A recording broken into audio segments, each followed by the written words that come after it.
This is the Get Real Podcast with your host, Morgan Charlie. We're going to talk about all the things: business, parenting, and all the other things that I'm barely surviving. On this podcast, we're going to pick the brains of professionals, hear some inspirational stories, get advice from friends. We're going to learn from one another so that we can live better, so that we can do better. And I have to say, I'm so glad you're here. Let's dive in.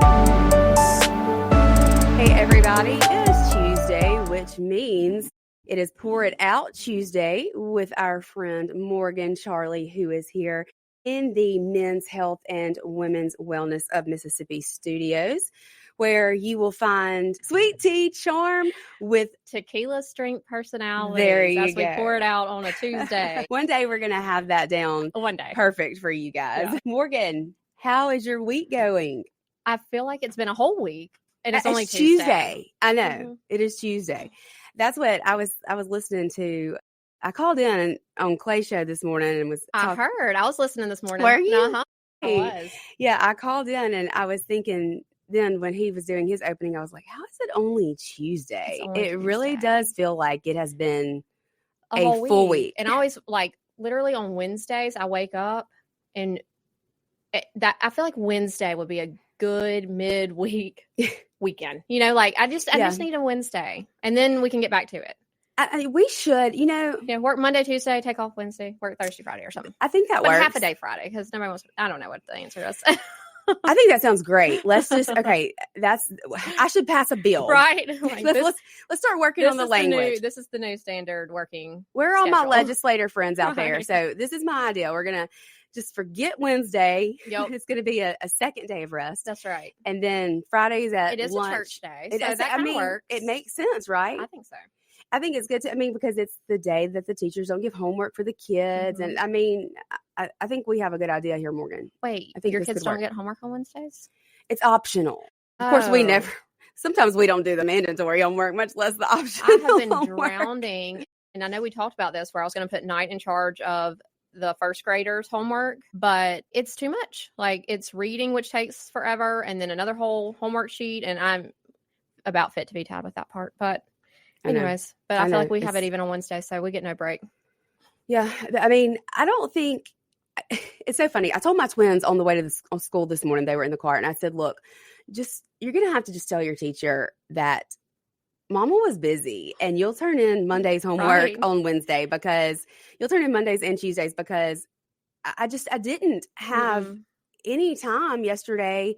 By the time I got the littles home, it was time to go sit in car rider line for my middle school and then high school daughter. Then I had to get my high school daughter to work. And then I had a GOP fundraiser that I had to be at in Flowood at 6. We had a congresswoman from Florida here who spoke, and I was there until by the time I get home, it's past bedtime, and they're too tired to focus on homework. I'm not going to wake them up to do homework. And when it's more of a hassle for me than it is for them, that's the problem for me. That's the problem. It's like, come on now.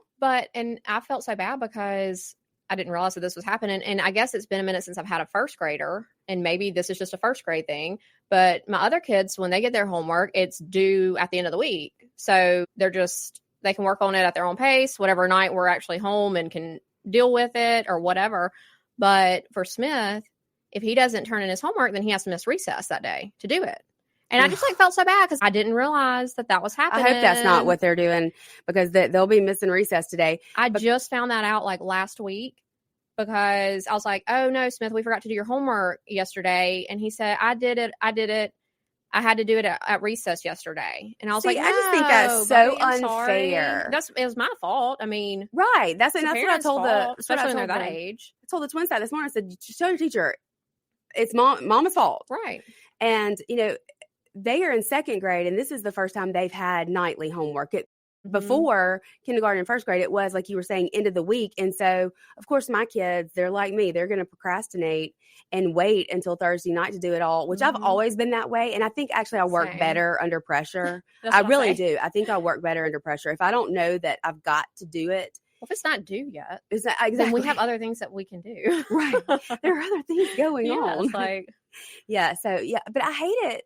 Like I was telling you and like we've talked about on here, with the fundraisers, when they make the kids miss out on the prizes or the fun days, I think that's just completely and totally unfair because it's me that doesn't have the time or the care, really, the drive to go take them around to sell raffle tickets. And I think that at some point, I'm certainly not letting my kids off the hook, because at some point, at a certain age, it does become their responsibility.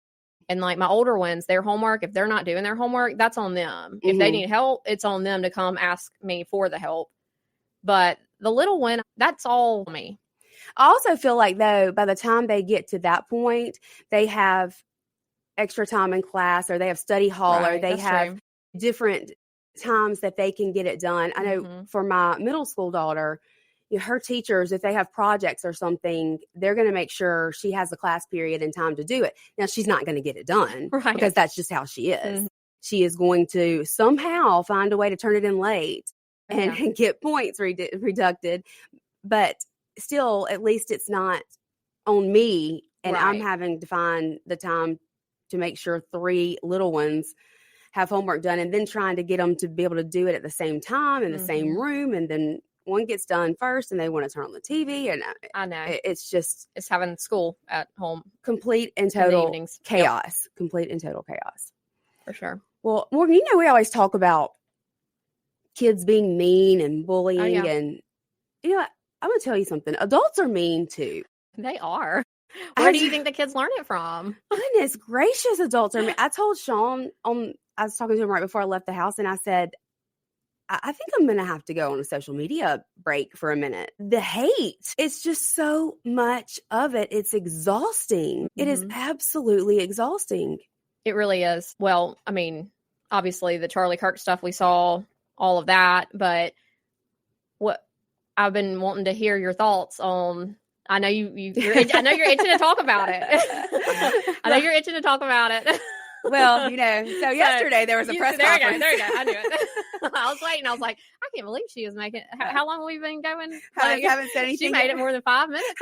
Like, no way. I was trying to be respectful. I know that, that politics is not really your everything. But this technically, I know we like to say it's political. I mean, and I guess certain political, sides have their beliefs, and they just kind of align with each other. But this is health care. So that's true. And that's your area. So there was a press conference yesterday, in case nobody knows that. I think if anybody listens to me at all, they've probably already heard me screaming it from the rooftops. But I was fully expecting this press conference to speak only to Tylenol, acetaminophen, which somebody please tell President Trump how to pronounce that. I know. I feel so bad for him. And we all have our strong points.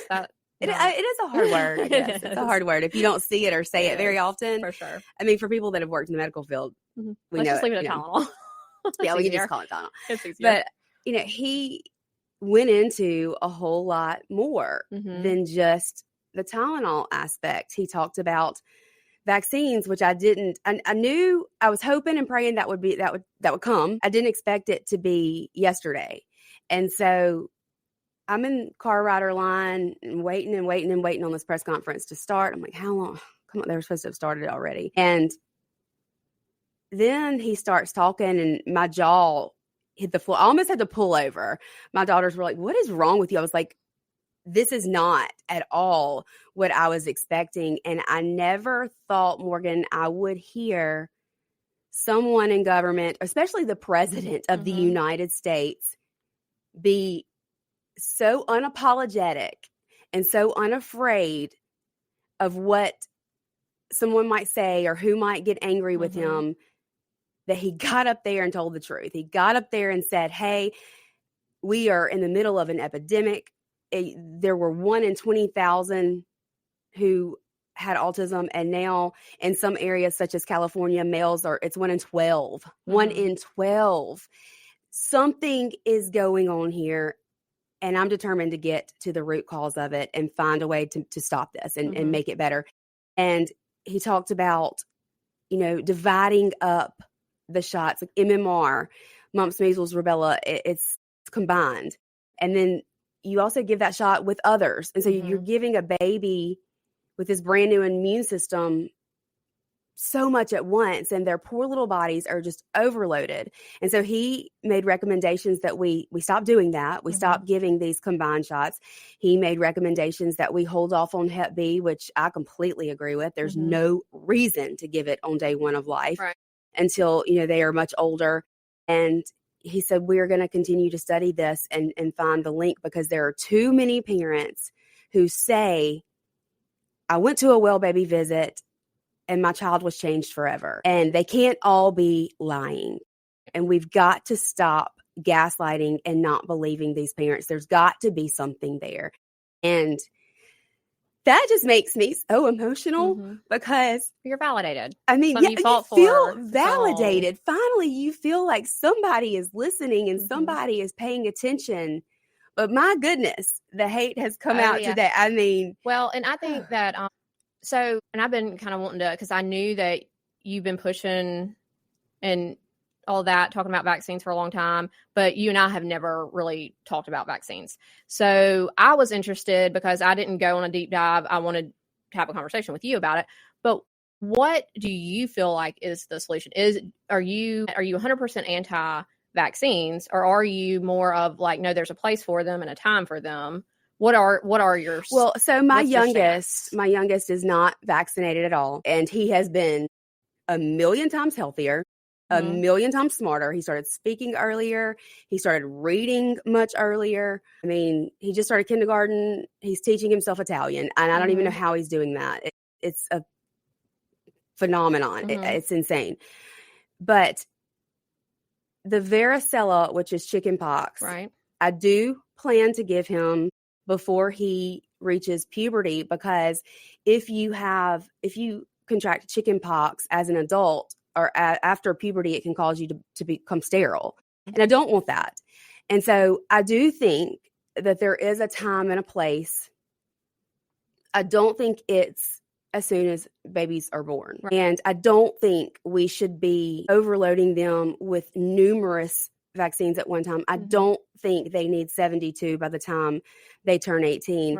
I do think we should look at ways to remove the aluminum and the mercury and the thimerosal and the things that we know can cause problems in babies. And I don't understand for the life of me why anyone has a problem with that. Like, let's make them safer. Right. And I agree with that. Because I mean, we stopped using thermometers with mercury because it's like, but we're gonna put them in injections, and I know it has been removed from several of them, but there are still some that why do we only remove it from some of them? Like, that just doesn't make sense to me. But okay, so the chicken pox you plan to give your little? Yes, I plan to give my youngest, who has not been vaccinated, I do plan to give him that before he reaches puberty. Now, the amount of aluminum, and we see this, women see this all the time, the aluminum-free deodorant. It's all the aluminum-free makeup and hair product. We want to make sure that we are not doing anything to harm ourselves. And we're starting to buy products that are aluminum-free. Well, if you look at the amount of aluminum that they give a baby in one well baby visit, when they give the amount of shots the CDC recommends, it is quadruple the threshold amount that the FDA says is safe for a human, an adult human. Why? Yeah, why is it in there? It doesn't make sense. It just doesn't make sense. Why can't we find another I can't ever say that word. Adjunct. I can't say it. I always mess it up. Adjunct. You know what word I mean. And now I'm like questioning myself. Now I'm like, I can't even say now. After that, after that, I'm like, every time. I'm supposed to. I just change it to additive. Adjunct. An adjunct? Yeah. Well, they're the things that they put in there that become like the glue to hold it together. Okay. But those are the things that are not safe. Right. Now, obviously, I'm not anti all vaccines or all science, because we know smallpox was eradicated. But if you look at some of these diseases we have vaccines for, like the measles, it was well on its way to being obsolete and eradicated prior to the vaccine being introduced in the United States. So you look back at some of these things and it just makes you wonder, well, who has something to gain here? Well, it's big pharmaceutical companies. And then with the Act of 1986, which took away any and all liability from pharmaceutical companies, They can put whatever they They want. can in do them. whatever they want, and they cannot be held liable. That's so dangerous. It is. I agree with that. So I think a lot of pediatricians aren't aware of the side effects, the ingredients. They've just been taught it's safe and effective, and we need to push it. And I just don't think that that's always the case. Yeah.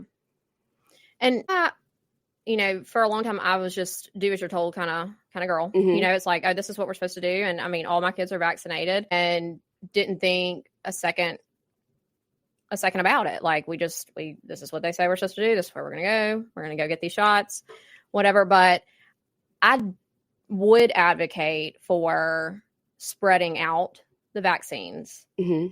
Personally, I think vaccines are not all bad. Like, obviously, like we've talked about, the formulas need to be redone.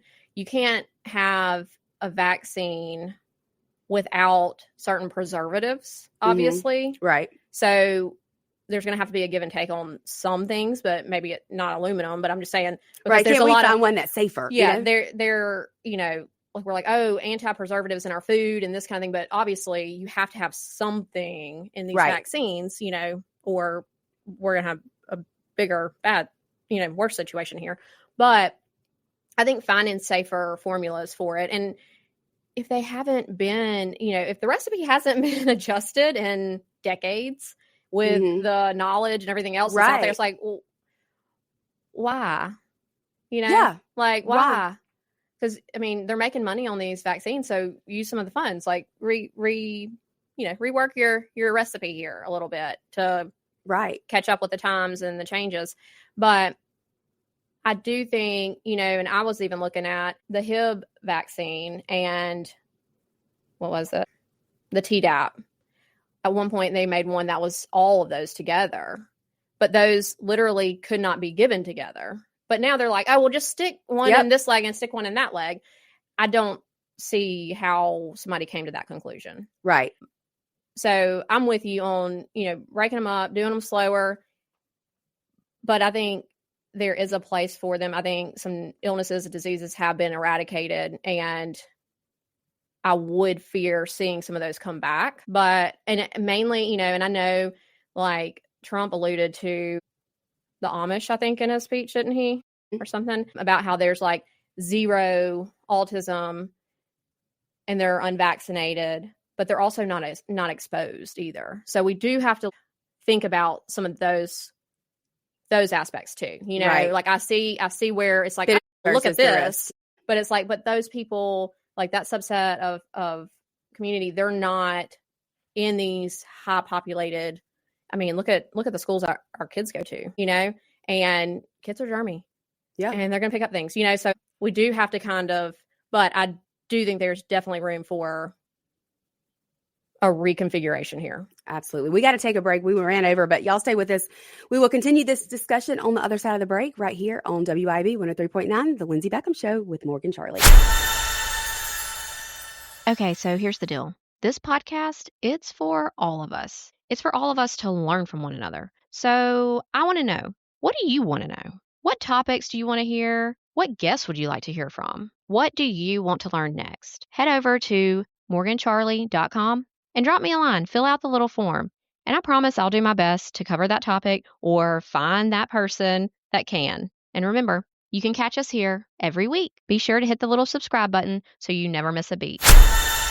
We were just jabbing, and that break went by super, super fast. But we've been talking about the vaccine issue and, you know, President Trump's recommendations about spreading these shots out, not combining so many into one. And Morgan, obviously, she just finished nurse practitioner school, so she is in the medical field, the medical world, and so it's kind of, I love to have these different conversations where there are two different opinions, right? And not that we disagree, because honestly, I think really there's a common ground, and I think there's a common ground like across the board if people will listen, you know, and really listen to one another and be like, oh, okay, well, while I'm enraged at somebody, I'm not hearing what they're really saying, you know. Right. It's like, so if everybody calm down, like let's have a conversation. And that's what I was telling her during the break. I've been trying to explain to people on Facebook, like the science. You know, everybody wants to trust the science. So I try to go into these technical scientific things that show how this can happen. Mhm. And so, Morgan, you had an easier way of putting that. Oh, well, we were talking about the acetaminophen and how it is now they're looking at it correlating to autism. And pretty much, so Lindsey was going through the glutathione and how so that is a detox. That's going to help detox. Well, for That your those body of you out makes. here, right? Yeah, your body naturally makes it. So that's your body's natural way to rid itself of toxins. One of the ways, but the main organ that does that is your liver. Right. Well, it's no secret that acetaminophen is hard on the liver. So if you're, and that's because it depletes the glutathione, which right. I know that gets real technical, but right, it does. But at the end of the day, your liver can't filter out everything all at one time. So I can see overloading your liver with acetaminophen that's going through the liver, and then your liver's also trying to, filter itself naturally of the other toxins. I can see how that, which causes so much inflammation on the inside of the body that we can't see from the outside of the body. Yeah, but I think also our genetic makeup has a lot to do with it. So I think people think, okay, well, they're saying Tylenol causes autism. Well, not necessarily in everyone. That's not what anybody's saying. And it's a combination of it's multifactorial, just like anything else. Right. And it might be that, okay, let's do the studies. Like, let's look into it. Let's really get down to the science of it and figure it out. It might be that some sort of a supplementation might need to be taken to help, because I know with MTHFR. Yeah. I mean, let's I always get the letters backwards. So, I know. Well, if you write it out, it looks like what it looks like. I know. That's what I normally call it. So I was like, the mother effort gene. That's the one. So I was like, okay, I'm going to let Lindsey give the letters out here. MTHFR. There we go. But it's part of that whole mutation is an inability to process folic acid. You have to have folate instead. So it might be that there's something folate related that needs to happen. You know? That you can do prior to your vaccine appointment. Something like that. I don't know. Why can't we do that? Right. But let's find out. Because that would be an easy fix. Why is everyone so against that? Why can't, before we vaccinate children, let's test it. First of all, let's see if they have the MTHFR gene. Right. Some kids actually have they're double positive. I heard you say that earlier when you called into Clay's show. So what does that mean? It means that they're even more likely, or they have even harder time. Okay, so there's detoxing. Gotcha. Yes. So let's find out if they have that gene in their genetic makeup, because like I was saying to you, I mean, I have twins. I have 2 babies. Right. They went to the same appointments. They got the same shots.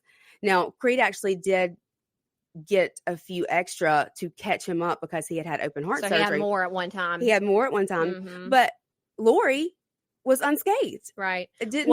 It was a single problem. That's why I said I would advocate for a different schedule, a more stretched out schedule, because we were talking about this off air. But just like if you have been tuning in, Lindsey's been coming to see us at the clinic. I'm not divulging her personal information. You can't. I was going to say, we've talked about it. It's nothing that I haven't said on air. But I, treated her hypertension, her blood pressure.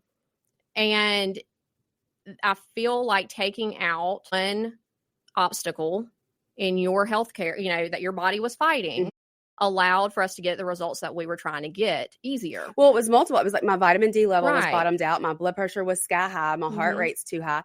And I was gaining weight at rapid level. I mean, just faster than I had ever because your done body before. Cannot win. It's just like a war. Like wars are lost fighting too many fronts. So my heart's overworking. My vitamin D's depleted, and obviously you can't lose weight because your body's like, hey, I'm trying to stay alive, and I understand the weight is not helping, but like I can't let go of all the things right now to help you do that, to make that happen. And so I can see how giving, especially a little human, so many different things, and those vaccines are telling the body to defend, create something to defend, build this immunity to this. Right, because if anybody doesn't know, which I think most people do understand the fact that vaccines you inject the virus, a tiny, tiny bit of the virus into the body so that it can form antibodies. So your body can read it and form, so that if it's ever exposed to that again, it knows how to fight it off. That's right. So if you're given a little human so many of these different bits of code, to go back and create a plan against. I would imagine some of them, their little bodies get a little haywire, their brain does, and there's your inflammation and there's all the things. So especially if you have the gene that doesn't allow you to detox. That's true. And to rid the aftermath after those, it just hangs out in your body. Then then pediatricians tell you to add Tylenol for discomfort. They tell you to give your baby Tylenol prior to the appointment. So you're adding a drug to your filter, a drug that is known. It is known to deplete the thing your body makes that detoxes it. Give it all that at once, and you're in is it cytokine? I don't know, the cytokine storm. And then you get so much inflammation that you can't fight it off. That's right. So I can see how spreading these vaccines out would be. It could be a good monumental. Yes, it could change things. Option. It could change things in a huge way. And if we waited a little bit longer until babies were just a little bit older and a little bit bigger, that would also make a huge difference, in my opinion. And I think now I haven't actually researched this, so forgive me for pulling a Trump here and just speaking, because I think he said that on his press release. He's like, oh, he won't. He said RFK wants to be careful with what he says. Like, but I'm not so careful with what I say. We know. So excuse me for, jumping off the end here. But I would imagine a lot of that scheduling and packing all of that in has become what it is because so many kids do go to such high concentrated childcare so early. Moms aren't allowed to stay at home anymore. Right. And that's another problem. Not that I love my children. Nobody come for me. I love my children, but I'm not a stay-at-home mom. I just couldn't do it. I could not be that mom. There's some that are called for that and some that are not. I'm like, no, there's not a world that I can think of where like that would be what I would, volunteer for. But either way, used to, mom stayed at home, kids stayed at home longer. They were able to because it didn't take two incomes. It didn't take two incomes just to feed your family. Right. And now here we are. So kids are getting shipped off to daycares at 6 weeks old, 8 weeks old. And they have to because mom's got to go back to work. And that's all the maternity leave that they've got.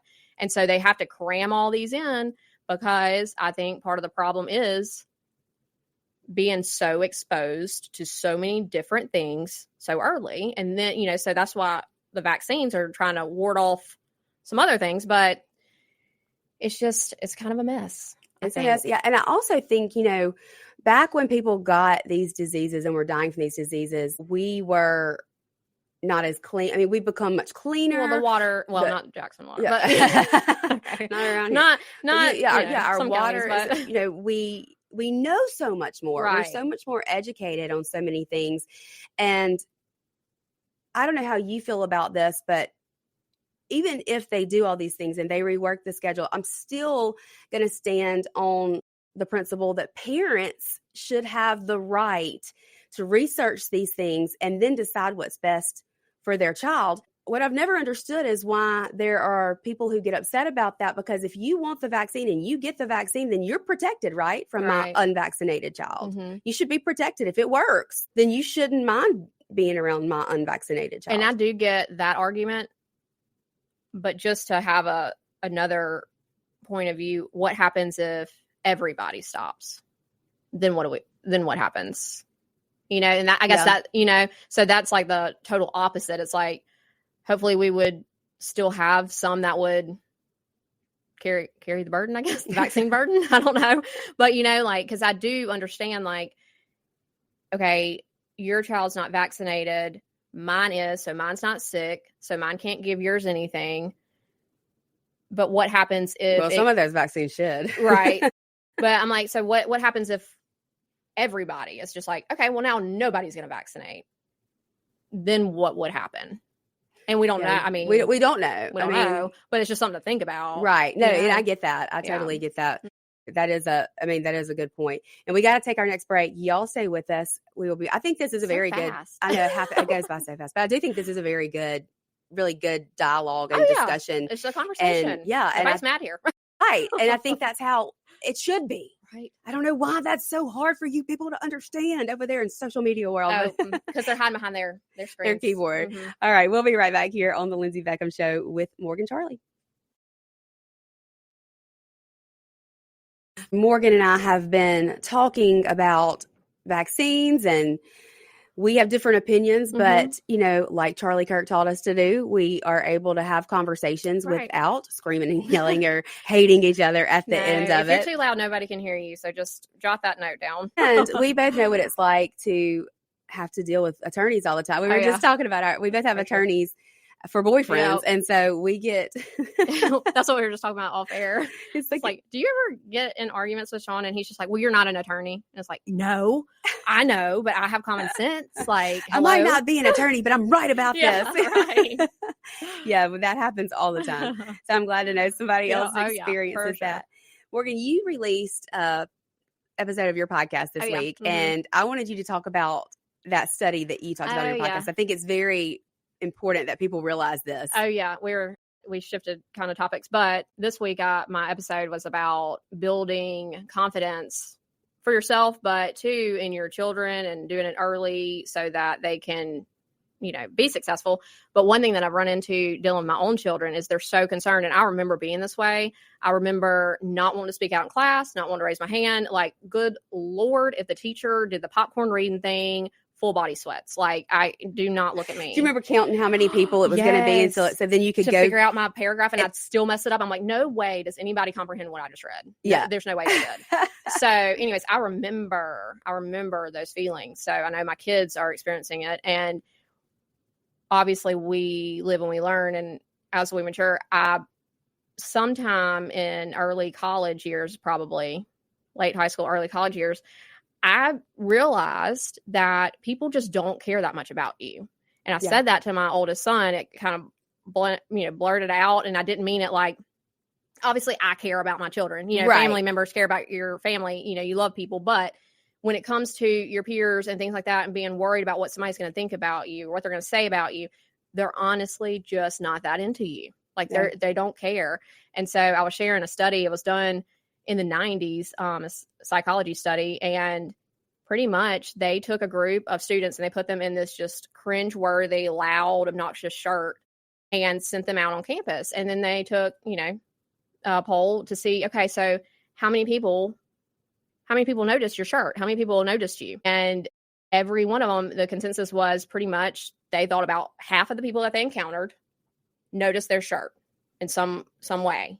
Well, once they went back and actually looked at how many people really did notice the shirts, it was 25%. So it was half of what they thought. Mm-hmm. So it was just a simple way to show you, and that's the spotlight effect, that, we think that we're sitting under the spotlight where everybody is just so concerned with what we say and what we're doing. I think for women, it's bad too. We're always so self-conscious Mm-hmm. about what we're wearing, or how, like you were even mentioned, how you have your kids dressed. And I think that's a big deal too. We want to make sure that people aren't talking about us, or they're not looking down on us, or that we are up to par. We meet the standards.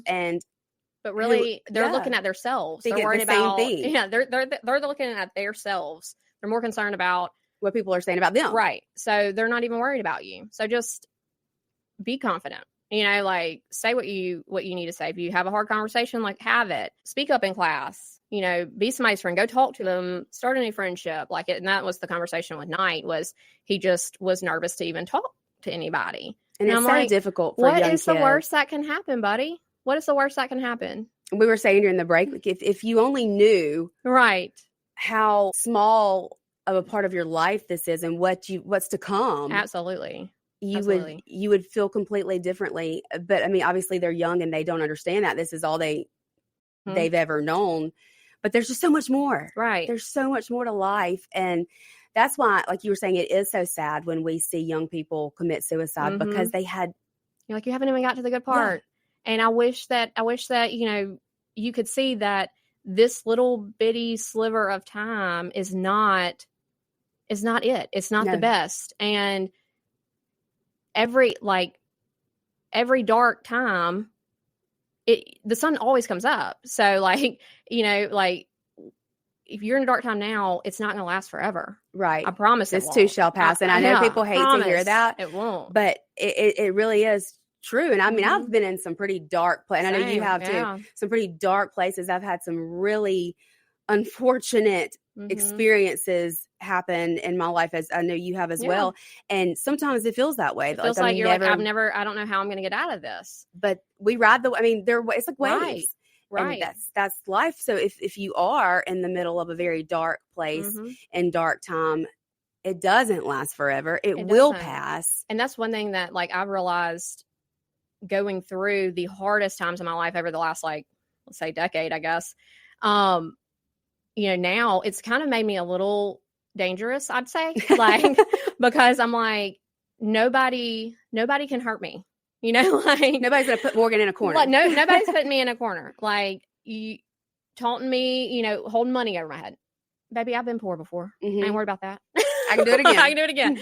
But like, I've never, so far in my life, I have never met a problem that I didn't haven't overcome. Yeah, you've never met a day that you didn't make it through. Right. And I love what Erica Kirk said in her speech about the next 15 minutes.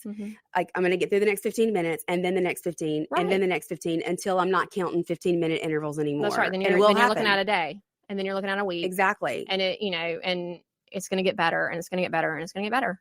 And that's when I, dealing with kids, dealing with that. And I feel like a lot of that comes from building their own confidence. If they aren't the kid in the in crowd, making sure that they have the foundation and the self-awareness and self-love that they can stand out here all by themselves. They don't need anybody else. Right. And I was never one that just had this huge group of friends. I would see the groups in high school and middle school and everything. And I really, now a lot of those girls talk to me, and they did view us as friends. And maybe that's just my own, me being an introvert. Like, I'm like, oh no, we're not friends. And they're like, yes, we were. I don't know.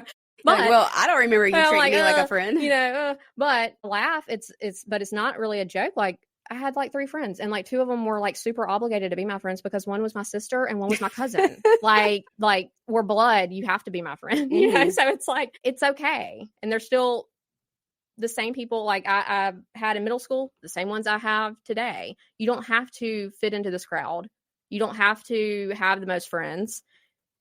You just have to be confident in yourself, looking at yourself. Are you a good person? Yeah. Then nobody can hurt you, Yeah. And when days are really dark and really hard and really tough, I think that for us, we don't lose all hope, because our hope is found in Jesus. And that is what sustains us through some really hard times. And absolutely. And that's what you need. You need that foundation. We got to take our last break. Y'all stay with us. We'll be right back to wrap things up and pour the rest of it out right here.